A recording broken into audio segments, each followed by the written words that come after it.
Dang it. All right, everybody. I don't think you're here yet, but we're going to wait a few minutes and just chit chat until people hop on. Once you're on, throw a comment. Say hi. Tell us who you are, or just say hi because we probably know who you are. Right. I'm freezing, so I was like, I'm making some coffee. Yeah, me too. I have a jacket on my lap, actually. Yeah. Yeah. I feel like my computer's like, my thing is very zoomed in, but that's just, I think, the way it's going to be. Okay, you're gorgeous. Thank you. Whoop. Take my computer off the stand. Yay. So this is one of those things where I can't tell who's on and who's not. Although, I guess I can. I guess in the top left, it shows 0 eyes on us. Mm-hmm. Awesome.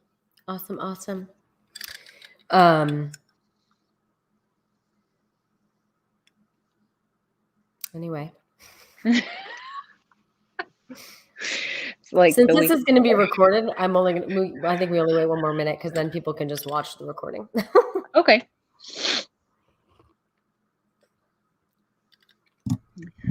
How's your day been? Good. I had a 1-to-1 with our CBD guy. Daryl. Yeah. Love Yeah. Daryl. We talked about you earlier too. Yeah. He's awesome. And then I talked with one of my friends about potentially coming into the new office with me. So we'll see what happens there. And then I just like prepared other stuff. Like I was making some NAD shots and things. So, but that's it. Yep. And I got patients later. Cool. How's your day? Good. Thursday is my reconnect, relax morning with the man. And so we don't schedule anything before 9 a.m. So that makes for a nice day. Yeah. And then I had a 1-to-1 with Jim, who does cabinetry. And so got to see his cabinet shop, which was really awesome. Cool. Yeah. And then I've got some blog writing to do after this. And then and I have a few clients as well. So, well, 12:03, let's kick this party off. Sure. Yeah. All right. Hi, everybody. Welcome to Blunt and Biased, episode 2. I'm Teresa Paganini. I am the health coach of this famous duo.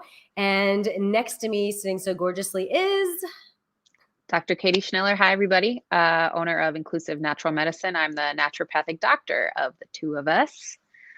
Yeah. And we have started to do this live stream every other week. So Katie and I can be blunt and biased about our thoughts and opinions and expertise in the health of, or in the area of health and wellness. So I come at things, sorry, I'm going to turn my phone volume off so we're not hearing that in the background. I'm basically going to come at most of our topics from a weight loss perspective, and Dr. Katie, medical perspective, correct? Yeah, exactly. Yeah. So last week, I was absent. I was out of the country, and I had previously recorded videos, which Teresa so lovingly played for everybody. So with very little technological issues, but some. I'm learning. But last week we talked about really just the various facets of wellness, because so many of us just think of food or movement or medicine when it comes to wellness. And there's so many different aspects to that. And so my perspective on wellness is looking at the social aspects, the financial aspects, the intellectual aspects, the physical aspects, spiritual aspects. And so I kind of went through what I have as a wellness wheel and talked a little bit about how Dr. Katie comes at that, her perspectives, which are a little different from mine, which is what makes this show so great, because we get to share differences. But now that she's here, I want to just throw this to you, Katie, and just like really just the different aspects of wellness. What do you look at in difference of kind of where I approach that from? Yeah.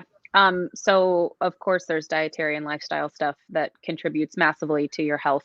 But also we look at stress, family history of any medical illnesses. We look at social history, like not only what are you eating and how are you moving if you're moving, but what do you do and what are your hobbies and are you happy in your relationship? Things like that. It gets a little therapist-y sometimes, but that's what I like about naturopathic medicine is like we really get to know you as a whole person. And I'm willing to hear as much as you're willing to tell me, pretty much, because everything impacts our wellness, especially our stress and especially our everyday, day to day. So those things, of course, and then symptoms. Whether you have any previously diagnosed conditions or illnesses, even if you don't have anything diagnosed, then we try to come up with diagnoses. But the whole point is kind of to treat you as a whole person, like I've already mentioned, and work to identify and treat the cause of what's going on for you. But some people also come in, they don't have anything wrong, and it's more of a preventative medicine standpoint. They, especially with COVID, people, more and more people have been coming in wanting to know where their blood work is and how their organ systems are and what their vitamin D levels are and things like that, just to know kind of what their potential risk is of if they were to contract COVID, how sick they might be. And of course, there's no way to know 100%, but I feel like a lot of people have become to get more interested in preventative medicine instead of just, okay, now there's a problem, so let's investigate. Isn't that nice? Yeah. Yeah. So funny story. I'm hosting a weight loss challenge right now, and you're talking about like the conversations can get pretty damn personal Yeah. and interesting. And so last night we were having a conversation about poop because your bowel movements and what Absolutely. happens in your gut, and the gut health is hugely important to overall wellness. And it's just funny because people want to get a bit embarrassed about it, but it's like, well, no, that's an important conversation because that's going to tell you a lot about how your health is and if everything's working the way it's supposed to. So we even discussed poop on the show, but yeah, we won't stop doing that, by the way. That's actually gonna be super important. Yeah. So Dr. Katie and I, along with the men in our lives, because we believe in social health as well, we all went together to dinner together on Tuesday to kind of talk through, really, after a kickoff topic like that not last week, but 2 weeks ago, really the next course of action. And both agreed hormones are they impact so many facets of health. So I can tell you at certain times of the month, my social health is and my romantic health could use a little help because of hormones. Right. Which is happening right now, by the way. So if I act a little crabby and crazy, that's it's why. Blunt and biased, though. So yes. we're prepared. So anyway, but yeah, hormones. I mean, when we looked at all the various facets of health, hormones affect so much. And I think unless you're in the field, right? And even though I am in the field, in comparison to you, Dr. Katie, it's significantly less. But I think people underestimate how much hormones impact so much. Mm-hmm. Yeah. So I think one of the other things. Yeah, go ahead. No, I was just saying, just because it does impact so much of our overall wellness, I figured we agreed that was the next best thing. So that's where we're at today. Yeah. Yeah. And hopefully you guys get a lot out of this. I mean, it's not just everyday patients or like the lay person that doesn't understand how much hormones impact everything. I mean, sometimes specialists don't understand fully, how much hormones affect everything. And I think it's kind of an overused term, but there are so many different kinds of hormones and different ways that they all interact with each other. And again, like that's another place that naturopathic medicine shines, because if you have a thyroid disorder, that's not the only thing that needs to be looked at. We need to look at your sex hormones. We need to talk about your periods, talk about your poop. We need to check your vitamin levels, all sorts of things, because you're all connected. We are not just isolated, like parts of bodies. Like if you have knee pain, it's not just probably only in your knee, right? It might be that there's a systemic inflammatory problem, for example. So anyway, yeah, I hope whoever watches this gets something out of it. Well, I love what you just said, because one of the things that I struggle with a lot with the work with hormones that I've heard of so many times is doctors will come at a person almost like they're a car, right? Like if you know your car needs an oil change, you do the oil change, but that doesn't necessarily mean you're going to, look at the transmission fluid or the brake fluid, right? So each fluid is independent in a car. So you change one, that doesn't mean you have to look at anything else. Well, the human body is not like that. If you mess with one hormone, you can have a domino effect that jacks up so many other things. And as an example, there was a time where my hormones felt out of whack. And so I went some women I knew had testosterone pellets, and they were like raving about them. And they're like, go, and I'm not going to name it, but go this place, blah, blah, blah. So of course, the only thing they tested really was my testosterone level. And then Yeah. they just wanted to throw pellets in me. And David and I were like, whoa, wait a minute. Like, what about my progesterone levels? What about Yeah. my estrogen? Like, if you jack with my testosterone, what are you going to do? And how are you testing? You're not even doing the initial test. Like, it was scary. And you see Yeah. that a lot out there. Yeah. It's well, a ton. And so that's like a whole other discussion we could get into, is like the different modalities of hormones. And maybe we will have time to talk about it today. But yeah, you're a whole person, you're a whole puzzle. We can't just look at one value without getting information about the rest of it. And don't you want to know why something's off, right? And like and specifically with sex hormones, like those are constantly in balance and constantly communicating with each other. And there are more outside of progesterone and estrogen and testosterone. There's DHEA, there's sex hormone binding globulin, there's FSH, there's LH, there's all these different precursors that also play a role in this. I mean, there's a huge hormone. This feeds into this, and this can turn back into this. And, unless you're a medical professional, it's not your fault, that you like trusted a physician to help you with your hormone levels. And sometimes that's okay. Sometimes that's enough to just get a pellet and then you feel better and then everything's magically fixed. But oftentimes that's not enough. So these Or hormones are as it complicated. fixes one thing, it messes up another. Right. So, from the hormone perspective, as a Mhm. naturopath, right, where do you start with people hormonally? Like, give us a little bit of an idea, since there are so many, and we can't cover everything. Yeah. Right? We're talking through the major players, what they do, what are some of our symptoms, how they affect us, and then what do we do about it? Like when I come Mhm. see you, Dr. Katie, right? Like, what do I ask? What should I question? What should I challenge? What should I be curious about? Yeah. There's a lot of questions in there, but I think kind of the first, kind of like a good first place to start would be try to pay as much attention to your own story as possible, because I'm the specialist in natural medicine, but you are the expert in your body, and your storyline is like 50% of the picture, if not even more than that. And so if you are a poor historian, is what what some people call it, then it's going to be really tough to figure out what's going on and when it started and how it's affected and how it's changed over time and what other things it's caused for you. There's a lot that we can still do, but truly, like even if no matter what kind of patient comes in, whether you're a good historian, a poor historian, nothing's wrong, you just want preventative medicine. The place that I usually start is we'll draw a complete blood count, which looks at red blood cells, white blood cells. Those aren't hormones, right? But we still need to know about them. Platelets, eosinophil count, basically whether you have any anemia, any infections that are playing a part. Then we order a comprehensive metabolic panel that looks at your kidney function, your liver function, your electrolyte balance, whether you're hydrated, total blood proteins, things like that. Again, not hormones, but still a big part of the picture. Hormones wise, I draw estradiol, which is the active form of estrogen. There's estrone, estriol, and estradiol. So it's like E2, estradiol. That's your active form of estrogen. So we'll draw that.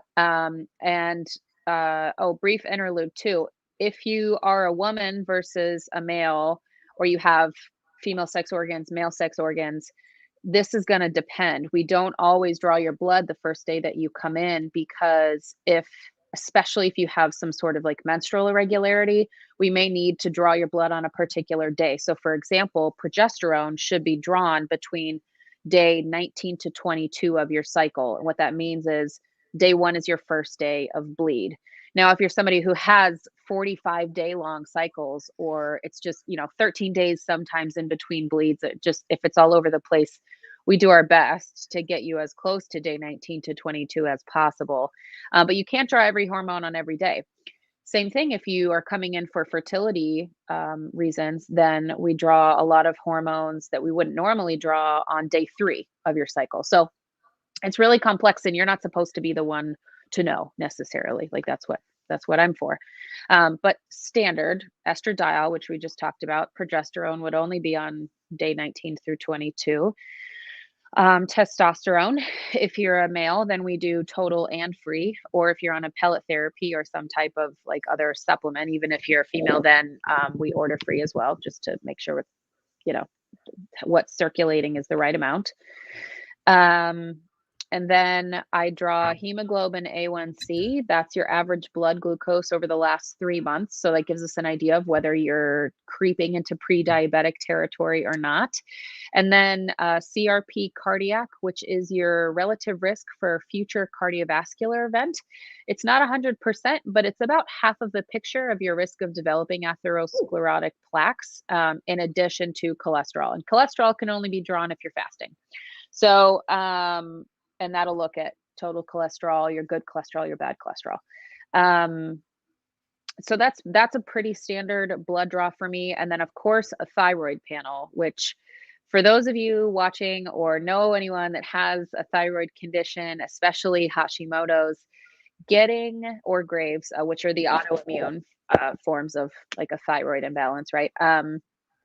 Getting TSH is not enough. Please stop letting your practitioners only draw TSH, because thyroid stimulating hormone coming from the brain, it's not enough of the picture. Like, we're talking about how everything intermingles here, and it's just not enough. We also need free T3 and free T4. Those are your active circulating thyroid hormones. And then make sure that at least someone at some point drew for an antibody. So depending on whether it's Hashimoto's concern or Graves' concern, there are different antibodies, but thyroid peroxidase antibody is a pretty good indicator of whether there is an autoimmune process going on. And why is that important to know? So I'm going to start. Let's stay in the hormone realm, right? Because we've got a lot of info that just got tossed out there. So let's narrow this down. Let's stay at the hormone, at the thyroid, right? We got TSH, T4, T3, and then we've got the antibodies. Yeah. Okay, so TSH is what everybody does, including Western medicine as well as naturopathic medicine. That's how I'm going to delineate between the two right there. Yeah. But then the T4, T3 is really naturopathic. You don't find that as much on the Western practice of medicine. Sometimes, unless they're on a thyroid hormone, then it's relatively standard. But even still, sometimes they won't do it. They just check TSH. Gotcha. So tell me a little bit about what, even just those three, before we get to the antibody, what you're looking for, what we should be looking for as the blood drawer, or you're the blood drawer, the blood donator. Yeah. Right? Like, so what am I looking at? What do they tell you? Yeah. So TSH coming from the brain is telling the thyroid how much thyroid hormone to produce. So there's a feedback loop there. So free T3 is what's active and circulating. Free T4 turns into free T3. And then there's total T4, total T3. It's complicated. The point is that, yeah, right. Yeah. Well, and this is why, you have come see a professional, right? Like we're the ones that have studied. And so we know, and you don't have to. But I do my best to explain. I'm going to do a big like commercial aside right here. How many of you, and I'm talking to myself here as well, play doctor? Like, you're like, I'm just going to go to Google and self-diagnose. Do you hear everything coming out of Dr. Katie's mouth? Please don't do that. You have no idea what the hell you're talking about. Go to a professional. And stop asking Facebook, like, for the love of all that is holy, please. Like, oh my God. That's me being blunt and biased. Go see a real doctor. Exactly. Yeah. Google's not it. Dr. Google sucks. All right. So WebMD is not it. Yeah. So anyway, depending on your levels of your circulating thyroid hormones in your blood, our body decides what to do. So if you're a person that has a hard time losing weight, which is probably some of your patients, combined with dry skin, dry hair, nail changes, constipation, cold intolerance. So like, you can't stand being cold. You always feel cold. That's kind of what that means. If you're something like that, then you might have hypo functioning or under functioning thyroid. It would be too hard to get into the blood values, but this is the opposite of what you think. So TSH will be elevated even though your thyroid is under functioning, because we're looking to free T3 and free T4, and those should be low. Because those are low, there's a feedback loop back into TSH, making it elevated, because our body is saying, hey, we don't have enough, so we need more production. So TSH goes up. That makes total sense. Okay, okay, good. So if you have an elevated TSH and low T3 and T4, whether it's free or total, doesn't matter. I mean, it matters, but not for these purposes. Um, then you have hypo-functioning thyroid. Now, most of That's slow functioning, right? low, yes, Yeah. low functioning thyroid. So what that means is then based off of that, the only little plug I'll put in for antibodies is we need to identify whether that's an autoimmune process going on. All autoimmune means is the body is attacking itself. It does not understand the difference between its own hormones and something outside that's not supposed to be there. So that gets really messy. Now, reference range wise, and this should hit home for a number of people, not just thyroid wise, but if you've been to a doctor and they've said, you're all good, it's normal, your blood work was fine, you're normal, everything's fine, but you don't feel well, please don't just accept that as an answer. You can talk more to that particular provider about it, or you can come see someone who knows how to read through blood work using what they know to be optimal ranges. So in this specific case for TSH, the normal reference range is 0.45 to 4.5 units. I'm not even going to bother putting in your brains. Optimally, your TSH should be between 1 and 2. So that's what I'm looking for with my patients. Now, the whole other side of this, of course, is that yeah, the blood work says something to us, but also how are you feeling? Yeah. Because if it doesn't 1 and 2, that's supposed to be perfect. Fantastic, great. But if you still feel like garbage, if you still feel overweight and inflamed and cold and your joints hurt and you can't poop regularly, I then may be we need hypothyroid. yeah. Oh What? my god, would you have an appointment opening today? Yeah, we shouldn't even be on this talk without you having seen me. Um, yeah, potentially, right? But we need to care about how you're feeling, not just what the labs say. So it needs to be like, both of those pieces together need to be considered, not just by me, like if you come to see me, but any provider that you see. Um, I so think that's super important, and people are becoming more and more aware of the fact that there is no normal, right? right. I think back in the day, old school thought is there's this almost one size fits all, or 90% fit in this norm, and then there's the 10% outliers. But I believe there's that span is getting smaller, right? Like Yeah. there's more outliers. More of us require, things are just not normal. For me, like I have high cholesterol. I am Mhm. a very healthy individual and I feel fine. My Yeah. my blood flow is fine. My normal is higher, right? Yeah. That doesn't mean I'm gonna Yeah. go get on meds. So, but like the standards are telling me I'm abnormal. Well, Yeah. okay, but that's my norm. Yeah. So like stop trying Yeah. to treat me with medicine. I'm okay. And I We think that's got what a you're thumbs gonna up say. from somebody. How do I we check see. and see who is viewing? I'm so new to this. Who Me do we too. have And I on can't even here? tell. I can't either. It's like a few Okay, of us. somebody from Love You Lean, somebody from Inclusive Natural. Oh, maybe it's just us. Is it just did we like our own thing? I don't think so. If you can comment, we'll try to talk to you. Um but yeah, so I mean that's absolutely a thing. And reference ranges that are what's normal are made from a compilation of the blood that lab received over a certain period of time. So it's a combination of healthy and unhealthy people. It's an average. That's Mhm. why doctors can say you're normal. Yeah, you're normal with everyone who's either sick or well, Okay. So not super helpful. So that's why you need to see somebody who knows what optimal ranges are. And yeah. Okay, so that's thyroid. Yeah. Oh, it's my patients watching. I just got a text. Hi guys. Yay! Tell them to comment on the live stream. It's more fun.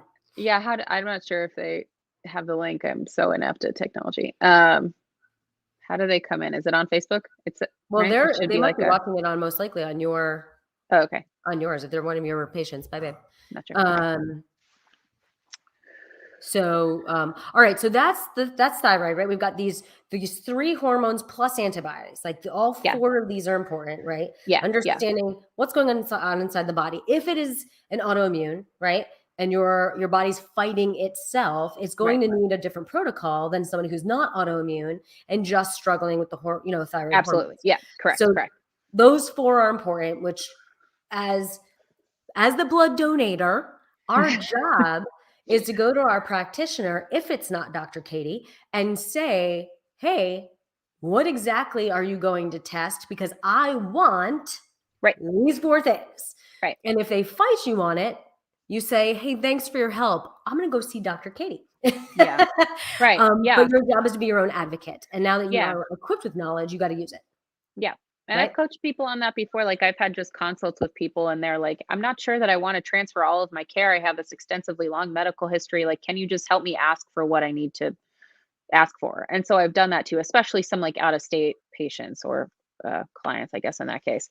But yeah, and there are other thyroid antibodies. Like this is a very complex picture. That's why you can only be expected to do so much. So really give yourself grace as a patient. Like there's only so much you can learn. And if you're not feeling like you are empowered enough in your own education about how your particular disease process works or how your specific body operates, then maybe it might be time to find a new provider who can take the time to explain that to you, right? Because it's not their fault. Like Western medicine, they're told how many patients they have to see a day. They are run by pharmaceutical and insurance companies most of the time. And so they just don't have the time, but naturopathic doctors do. So, Yeah. But yeah. I think back to your very first point in this entire conversation, you've got to be your own expert. So you're like, our job, guys, is Mhm, to how do we feel and remain self-aware. And mhm. so if after being either diagnosed or medicated or something, if you still don't feel right, you are still the expert on you. And so Yes. advocate, right? Yes, Advocate. trust Yeah. that and convince your provider, and if they don't listen to you, then find somebody else. Yeah, for sure. Yeah, yeah, All right, so now I'm gonna wean us along, yeah, right? So somebody who's struggling to lose weight, right? Thyroid could be an issue, but I'm gonna bring us into the sex hormones a little bit, right? I work with a lot of women who are perimenopausal or menopausal. So mhm, now it's beyond thyroid, but back into those sex hormones. So mhm, let's wean ourselves over there. What sex hormones, the key players, really do we need to look at? mhm. Kind of what symptoms should we be looking for? Talk us a little bit more about that. Yeah, so big one, estradiol, which we've talked about. If you have low estrogen as you're going through menopause, you're gonna start to have lower estrogen, lower progesterone. And when you have those symptoms, you have things like fatigue. All of us are tired, so that's kind of a hard one to tell. Right? But low libido is a big one. And then vaginal dryness can be a concern. And then, on the opposite end of the spectrum, if for some reason you're having estrogen dominance, what that looks like is excessive belly fat, breast or nipple tenderness, hyper emotionality, which just means like you're crying all the time about you're not really sure what. Um, and that doesn't normally happen with perimenopause. Like mood instability definitely can, but like the excessive estrogen, that's not normally a thing. But so we would draw estradiol, progesterone, kind of no matter what day you're on, right? Because if you're perimenopausal, you're not officially in menopause until you have gone a full year with no No cycle. pigment. The full year. And if you have a period after 7 months, sorry, you're still not in menopause. You're just Perry. Yeah, still peri.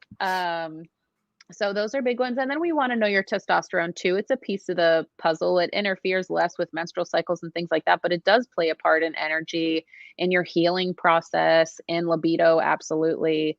Um, so those are three big ones. Some providers will also draw two other ones that I've mentioned before, which is luteinizing hormone. That's a part of the female hormone cycle. That peaks during ovulation and it's a precursor to testosterone, and then FSH, which I also mentioned, which is follicle stimulating hormone, and that's the precursor to estradiol. So, kind of getting like estrogen, progesterone, testosterone, and then their precursors too. Okay, that's cool. So Yeah. now, what's the male version of menopause? Like, what do men kind of look for? What do they are their tests different? Like, do they get estradiol tested? Do they Mhm. get Oh, FSH yeah. tested? Right. So like talk to the men as well. Yeah, yeah. Hey, dudes. So if you have ever been diagnosed with like hypogonadism or low functioning testosterone, and you were put on testosterone therapy or even some supplement that's supposed to boost your testosterone, make sure your provider is drawing estrogen or estradiol, right? E2.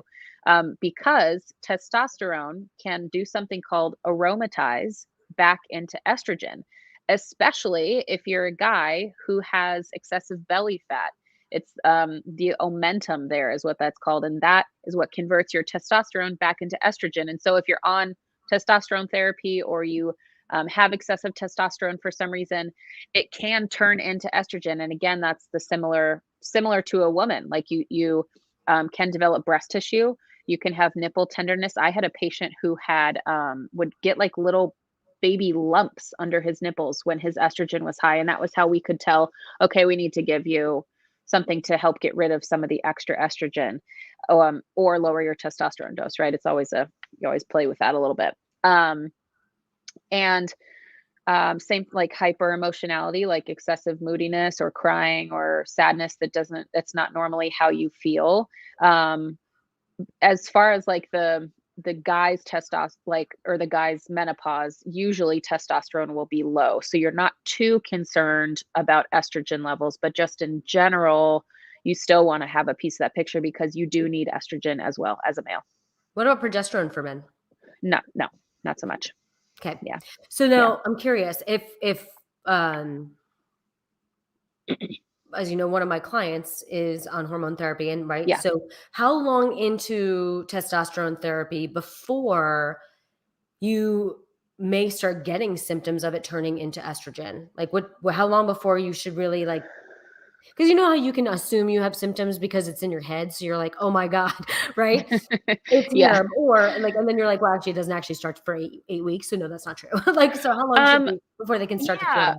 that's it depends on the dosing, it depends on the person. There's definitely not like a 8 weeks later and we'll notice something. It can happen like when your first week of shots It even. can. Okay. Yeah, That's it good to just know. depends. You may not notice it, but the body may already be doing that.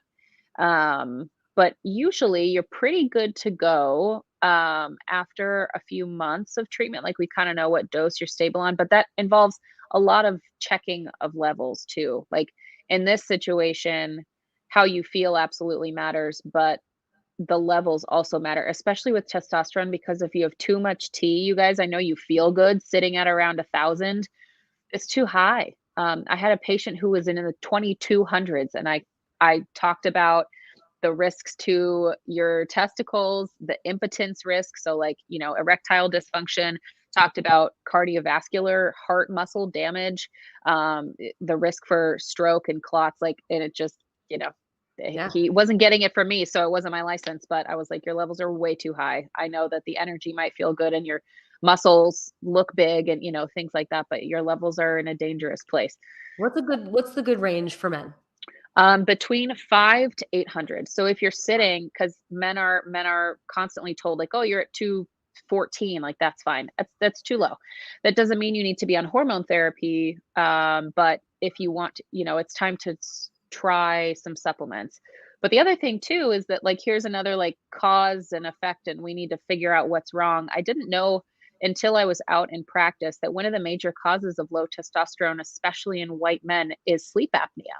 So Mm. if you're or you're the man and you are a snorer, or you wake up kind of like choking, gasping for air, you stop breathing at any point in time, or your partner tells you that, hey, you snore, you're not sleeping well, that could be why your testosterone is low and why your energy is low. Yeah, that's great to know. Yeah. That's really good to know. All right, so we've been talking a lot about the men. So Yeah. if we go back to the women, um, you kind of given us some symptoms. So once again, as we go to our practitioners, what are we asking for, right? Like what do you in Western medicine, what's standard and what should we ask for in above and beyond? And then when we get results, Western naturopathic? Like, what should we be on the look for so we can advocate? Yeah. So are we talking just like menopausal symptoms type picture or Yeah, let's start there. Like, if we're getting our hormones tested because we feel jacked up, basically. yeah, I don't know yeah, if it's menopause, but anything where, like my hormones have felt whacked out since I got hormones. So, yeah, and I don't know what to ask or advocate, right? Like, I don't know even yeah. know what to ask about. So I would do a lipid panel. That's like a full cholesterol panel. I would ask for estradiol. I would ask for progesterone. I would ask for testosterone. Um, and think like little things that can play a part, like vitamin D levels are really important. Most of us are low in vitamin D, and it's not just for maintaining bones, it's responsible for energy, mood, sleep. It's essentially a hormone, which we're talking about today. And then I would ask for, and what they're going to run is that complete blood count, the CMP that I talked about at the very beginning with all of the, what your eyes kind of glazed over. Um, Not me. um, and then I would ask for a thyroid panel, because if especially if you're a person that is particularly stressed out, has a lot going on in their lives. I don't know a single woman that doesn't. Most men, that's true for you too. Your body will pull from either your sex hormones or your thyroid for the energy to accomplish everything that you're asking it to do. So, getting a full thyroid panel helps as well, and the doctor will kind of know what that means. But if you wanted, the breakdown that we've already talked about: TSH, free T3, free T4, and then thyroid peroxidase antibodies. But there are also other antibodies, but those just are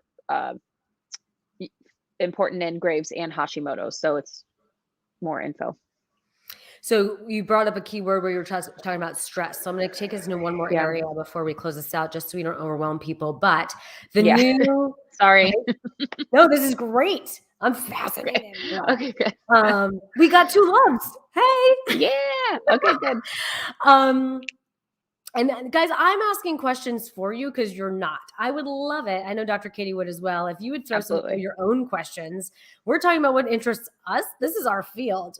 Like, we're here for you. So if Yeah. you've got questions or stuff, please throw them in there. Yeah. Until then, so one of the things, like you said, is stress, and we're talking hormones. And then I feel like the new fad phrase that's out there a lot, like how there's like the superfood. It's like the almond this year, it's the blueberry next year, and it just all of a sudden is like this amazing food. It's existed since mankind Forever. has existed, but all of a sudden it's like this amazing Yeah. thing. So I feel like adrenal fatigue is the new in thing, and we hear it a lot.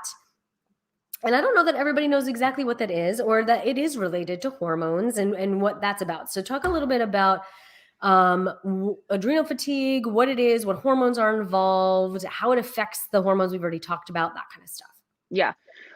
This is a lot simpler, luckily. So adrenal fatigue or adrenal exhaustion, the adrenal glands are little hats that sit on top of the kidneys. And they are responsible for outputting a lot of different things. But one of the biggest things that they are responsible for is outputting cortisol. Cortisol is known as the stress hormone, but really you should rephrase that into it's your cope with stress hormone. So if you're somebody who's particularly stressed out, has a ton going on, like we keep talking about, no matter whether it's something it's self-induced or not, if it's your environment, if it's your fault, doesn't matter. If it's a stressor, your adrenal glands are involved and they're helping you deal. Because they also do adrenaline, right? Yes. Yep. Yeah. And so if you are in prolonged periods of stress, then your cortisol output, a few things can happen. Your cortisol can be just totally flatlined. So and what that looks like is you're exhausted throughout the day, basically no ups and downs of energy whatsoever. You just are totally bottomed out. Or sometimes what happens first, or if you do anything like a night shift, that's also a major stressor to the body, your cortisol rhythm flip flops. So instead of you having more cortisol in the morning and then kind of tapering off throughout the day, enough where you can go to sleep at night, it's the opposite, right? So you have nothing in the morning and then you just continue to go up. So if you're somebody who has a lot of energy, especially at nighttime, and you're not a night shift worker, then that can be a sign too that your adrenal glands are at least fatigued or something's up and we need to support the adrenal glands and their functioning. The only way to test for that, well, there's a few different ways to test, of course, because the adrenal glands output quite a bit, right? Um, but the only way to test that rhythm that I'm talking about, the cortisol curve, is to do a salivary test, and you give your saliva 4 times throughout the day, and it's called an ASI times 4 or adrenal stress index times 4, 4 because you're giving 4 spits. Sample. Yeah. Um, and so that can be a good idea, but also getting something like an AM cortisol that can only be drawn at about 8 in the morning. So that wouldn't be something you can draw much like later than that. And if you get a random cortisol throughout the day, just one value, it's not super helpful or Yeah. indicative of anything that's going on. But yeah, and another sign of that too is coffee not working. If you can drink coffee all up until the night and it doesn't keep you up, your adrenal glands probably just aren't functioning at this point. They're supposed to. You're supposed to respond to coffee. Um, and then I think the final thing, really symptoms wise, is if you have an afternoon slump. Like you're pretty good in the morning, and then around 2 o'clock, 2, 3, maybe 1, you start to taper off and you could almost take a nap. That's another sign of adrenal fatigue or adrenal exhaustion. And then when that's occurring, how does that then impact the rest of the hormones, like the sex hormones and the thyroid hormones that we were talking about? Yeah. So if your adrenal glands aren't functioning, then that's when the body starts to pull from sex hormones or from your thyroid, is when your adrenal glands can no longer cope. Yeah. Yeah. So I was in the severe stages of adrenal fatigue. I did the spit, what I call the spit test. Hmm. um, and I was in what, phase 3? Is that what they call it? Yeah. And I was one of those where woke up exhausted, Hmm. and I would literally, while training clients, practically fall asleep counting reps. Like Yeah. I right, like I would fall asleep driving, um, and then I'd be wide awake at night. Yeah. And hair was falling out. My I would have severe night sweats, right? And like just wake up drenched, Mm. but freezing. And like there's just a lot of stuff. And so, Yeah. right, and then everything just gets wonky. And so once again, you kind of just, if you're in the mindset of just coping, you're fine, you're fine, you're fine. Right. You just continue to get worse. And Yeah. so it goes back to that self-awareness, understanding, hey, you know, yes, you may not be dying, but you're definitely not helping yourself live. And Yeah. so remain self-aware and then go. And that was, I got some help, and was able to work my way through that kind of sort of, I'm a horrible patient, but hormones are interrelated, right? So it kind Yeah. of is like bringing that back, right? You Yeah. got the thyroid, you got the sex hormones, you've got stress related hormones, and helping or messing with one is not good without looking at the rest, because it's a Mhm. domino effect. And whoo, oh my god, Somebody's at your door. someone's at my door. My dog just like lost it. He just almost killed himself running to the door. But anyway, so I think that it's super important, finding a practitioner you can trust. Dr. Katie, I can say personally, I absolutely trust. And she's worked with some of my clients as well to help, even them out of state, to help to guide and direct them. And you need somebody who cares and understands the importance of the whole picture, and that respects your own expertise on you. Because the hormones affect so many aspects of health. Yeah. Yeah. Hopefully this was not too overwhelming. It's supposed to be a 101 lecture. So sorry, audience. But if you have, especially like Teresa said, if you guys have any questions or any like personal shares, even if you don't have a question, you just want to talk, I'd absolutely love that. How do we connect best, Teresa? Just That's a on, great question. So anybody that's watching that is familiar with me and not Dr. Katie, you can find Dr. Katie at Inclusive Natural Medicine on Facebook, right? Mhm. Instagram and LinkedIn. Is this correct? Yeah. Right. So, you can always private message through any of those forums. Or, of course, go to the Inclusive Natural Medicine website and be able to reach out to her there. For anybody who's watching from Dr. Katie's side, not that I have much to add to this conversation, but You can always reach me through Love Yourself Lean, which is my company, through any of the social media platforms or my website. Although on Instagram, Love You Lean is my handle, just because Love Yourself Lean was already taken. So, but I would just reach out to us either through our websites or through any of the social media platforms you're most familiar with, wherever you're watching us right now. And that way you can have a one-on-one conversation with either one of us based on what you're experiencing. Awesome. Yeah. Dude, you're so cool. You're so knowledgeable. Thanks. 4 years of med school ought to do that after another 4 of neuroscience background. So hopefully I know something. No song, but We're always learning. Yeah. Yeah. So guys, those of you that are watching, I think we're down to 1, but we're going to close this off, but we would love it to understand where your interest lies. So what topic is most interesting to you that we can discuss next? We'll be back on air in 2 weeks. It'll be the final episode of 2021. Whoop, whoop. We can talk a little bit about Christmas and how fun it was. If that's your holiday of choice, that's mine. I like the gift giving part of it, so that's what I celebrate. Yeah. Maybe the wrong reasonings, but that's why I do it.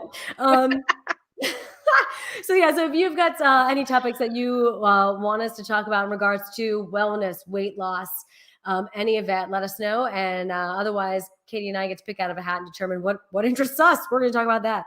Yeah. Cool. Any final thoughts from you, Dr. Katie? I don't think so. Just would love, love more interaction as soon as we get more of a following. Tell your friends, to your family, if they're able to join, to do so. And kind of the purpose is that we're uncensored and we just talk frankly about our fields, and hope that you get stuff out of it. Because that's the whole point. We want to just be open with each other as a community. So. Anyway. The better we all feel, the better our world is. And so if we can do our part for that, that's what we're going to do. Absolutely. Awesome. Yeah. All right, everybody. Thanks everybody. For those of you that watched, that gave us our thumbs up and our hearts. Yeah. Yay. Have an awesome, epic next 2 weeks. Happy holidays. And we will see you 2 Thursdays from now. Blunt and biased out. I was going to do that too. Ew. Oh, come on. We can be cool together. Come on, do it. Come on. No games. Oh, fine.